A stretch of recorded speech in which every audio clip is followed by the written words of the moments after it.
చిన్న సినిమాగా రిలీజ్ అయ్యి ఓ 20, 30 కోట్లను వసూలు చేసింది 'వాలా'. దానికి తగ్గట్టుగానే 'వాలా 2' సీక్వెల్ రిలీజ్ అయింది. అందరూ సీక్వెల్ అనుకుంటారు. బట్ దానికి ఒక చిన్న ఇదుంది, నేను చెప్తా. ఆహ్, ఇది మొన్నే ఆల్మోస్ట్ 250 సీఆర్ వసూలు చేసింది మలయాళంలో. ఓన్లీ మలయాళంలో.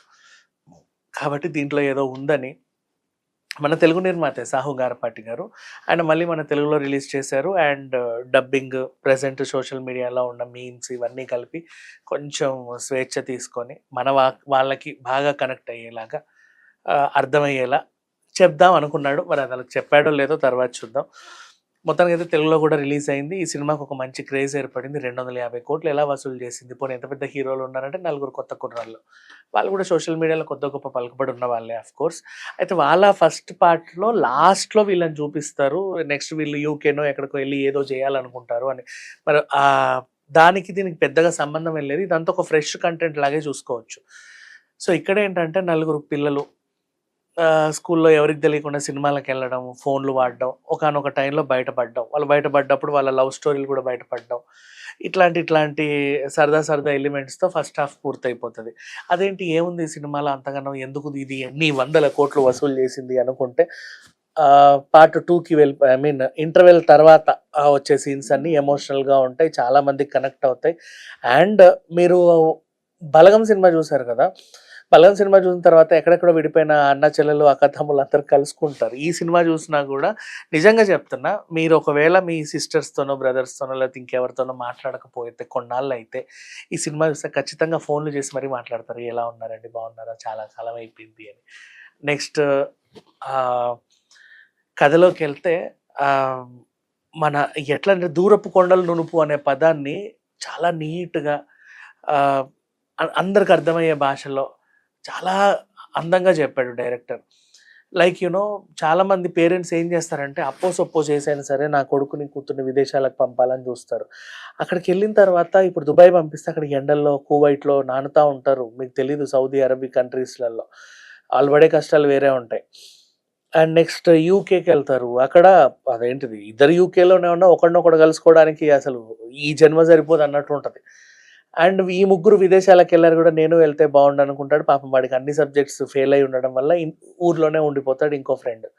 అలా వీళ్ళ జీవితాలన్నిటిని మలుచుకుంటూ వీళ్ళు చెప్పి అంటే కొనసాగుతున్న కథనం చూస్తా ఉంటే, ప్రతి ఒక్క మిడిల్ క్లాస్ మనిషి, అందరూ మిడిల్ క్లాస్, ఆ క్లాస్ అని తేడా లేదు. అందరూ కూడా ఏదో ఒక సన్నివేశంలో వాళ్ళని వాళ్ళు చూసుకుంటారు. 100% అది. దీంట్లో అతిశయోక్తే లేదు. అందుకేనేమో ఈ సినిమా అంత బాగా కనెక్ట్ అయింది. అండ్ ఈ నలుగురు కుర్రాళ్ళు గూడా నటిస్తా ఉంటే పెద్దగా వీళ్ళేదో యాక్ట్ జేస్తున్నారు అనిపించదు. నిజంగా ఏదో ప్రపంచంలో వీళ్ళున్నారు అంటే మనం గూడా వాళ్ళతో ట్రావెల్ అవుతా ఉంటాం. అలా నటించడం గూడా చాలా గ్రేట్. మేబీ అందుకే వీళ్ళని పెట్టుకున్నారేమో డైరెక్టర్. సచ్ ఎ బ్యూటిఫుల్ ఆహ్, narration, such a beautiful actors, అందరూ కలిపి ఒక మంచి సినిమానైతే నిలబెట్టారు. తెలుగులో రిలీజ్ అయింది. గ్రాండ్ సక్సెస్ నన్నడిగితే. ఈ అంటే ప్రెజెంట్ సోషల్ మీడియాలో ఉన్న మీమ్స్ ఇవన్నీ కూడా కలిపి ఒక రకమైన కామెడీ, కొన్ని కొన్ని డబుల్ మీనింగ్ డైలాగులు ఉన్నప్పటికి కూడా చాలా హాయిగా నవ్వుకుంటూ ఎంజాయ్ చేస్తారు. అండ్ యూతే కాదు, ఫ్యామిలీస్ కూడా చూడొచ్చు హ్యాపీగా. చాలా బాగా చూడొచ్చు. ఇక సంగీతం ఈ సినిమాకి మరో ప్రాణం అని చెప్పుకోవాలి. ప్రతి సన్నివేశంలో మనల్ని ఇన్వాల్వ్ చేసేలాగా సంగీతం కూడా ఉంటది. కెమెరా పనితనం కూడా అంతే. చాలా న్యాచురల్‌గా ఎళ్ళిపోయింది. ఏదో అక్కడే అందరూ ఉన్నట్టు. పెద్దగా మేకప్‌లు కూడా ఏముండవు. మీకు తెలిసిందే మలయాళం సినిమాలకి ఎలా ఉంటే చాలా న్యాచురల్‌గా ఉంటారు. ఇది కూడా అంతే. చాలా న్యాచురల్‌గా వెళ్ళిపోయింది. అండ్ కరోనా పుణ్యమాని మనకేంటంటే వేరే వేరే లాంగ్వేజెస్‌లో కూడా సినిమాలు బాగా చూస్తూ ఓటీటీకి అలవాటయిపోయాం కాబట్టి, మలయాళం సినిమాలను కూడా ఎక్కువ ప్రేమించేవాళ్ళు ఈ మధ్య చాలామంది పెరిగిపోయారు. అయితే ఎందుకంటే తెలియని మొహాలను తెర మీద చూసినా కూడా 5 నిమిషాల్లోనే వాళ్ళ పాత్రలన్నీ మనకు పరిచయం చేయడం అనేది చాలా గ్రేట్. నిజం. అంటే ఏదో చూస్తున్నాం, అమ్మో! ఎవరినో చూస్తున్నాం అనే భయం లేకుండా కాసేపు అలా పెట్టాము అంటే ఎన్నో 2 పాత్రలలో పరిచయమయ్యి అలా సాగుతా, మనం గూడా వాళ్ళతో పాటు ట్రావెల్ అవుతున్న ఫీల్ తీసుకురావడం అంటే నిజంగా నటీనటులు అంత పరిపక్వత చెందిన నటీనటులు ఉంటేనే అది సాధ్యం. సో, ఈ సినిమాకి అది సాధ్యమైంది. సాధ్యమైనంత వరకు ప్రాణానికి ప్రాణం పెట్టి నిర్మాత గూడా బాగా ఖర్చు పెట్టాడు. అంటే ఎంత పెద్ద ఖర్చేం లేదు. అయినప్పటికీ కూడా అవసరమైనంత మేరకు చాలా ఫ్రీడమ్ తీసుకొని ఖర్చు పెట్టారు. ఒక మంచి సినిమానైతే అందించారు. ఈ సినిమా మలయాళంలో 250 కోట్లేమో నాకు తెలీదు. బట్ ఇక్కడ మాత్రం ఖచ్చితంగా బాక్స్ ఆఫీస్ రికార్డ్స్ అన్ని బ్రేక్ జేస్తది. ఇప్పుడు ప్రెజెంట్ పెద్దగా సినిమాలేం లేవు. వచ్చినా కూడా పెద్దగా దాని ఇదే ఉండదు, ఎఫెక్టే ఉండదు.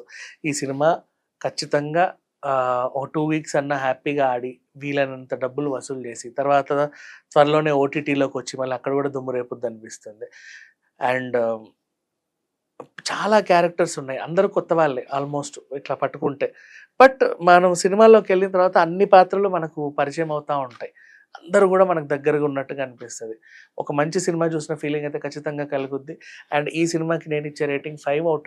దీంట్లో ఎక్కడ గూడా అశ్లీలత, అసభ్యత, ఇబ్బంది పెట్టే డైలాగులో, రక్తపాతాలో, హింసో, యానిమల్ హార్మో ఏమీ లేవు. చాలా హాయిగా అలా కూర్చొని ఓ 2, 2:30 గంటలు థియేటర్‌లోనే హాయిగా చూడండి. చెప్పాలి అనుకుంటే. థియేటర్‌కి రప్పించే సినిమానే ఇది. యూత్‌ఫుల్ కామెడీ ఎంటర్‌టైనర్ అని చెప్పుకోవచ్చు. ప్రేమ కథలు గూడా ఉన్నాయి గానీ, చాలా చిలిపి చిలిపిగా సాగుతా ఉంటాయి. చాలా బావుంటాయి. ఫ్యామిలీ ఎమోషన్స్‌కైతే నిజంగా బాగా కనెక్ట్ అవుతారు. అండ్ ఈ సినిమా చూసిన తర్వాత నన్నడిగితే విదేశాలకైతే పిల్లల్ని ఎవరు పంపరు. మంచిదే. ఎందుకంటే ఈ మధ్య గూడా పరిస్థితులు బాలేవు. ఏ దేశం ఎప్పుడు ఒకరి మీద ఒకరు బాంబులేసుకొని కొట్టుకు సస్తారో అర్థం గావట్లే. ఎప్పుడు ఫ్లైట్‌లు క్యాన్సెల్ అవుతాయో తెలియట్లా. ఉన్నలో ఉన్నంత, ఉన్న చోటే ఎంతో కొంత సంపాదించుకుంటూ, పేరెంట్స్‌కి దగ్గర ఉంటూ, ఆసరాగా ఉంటూ, హ్యాపీగా లైఫ్ ఆహ్, అలా లీడ్ చేసుకోవడమే మంచిది అనే ఒక మంచి మెసేజ్ అయితే ఈ సినిమా ఇచ్చింది. Thank you so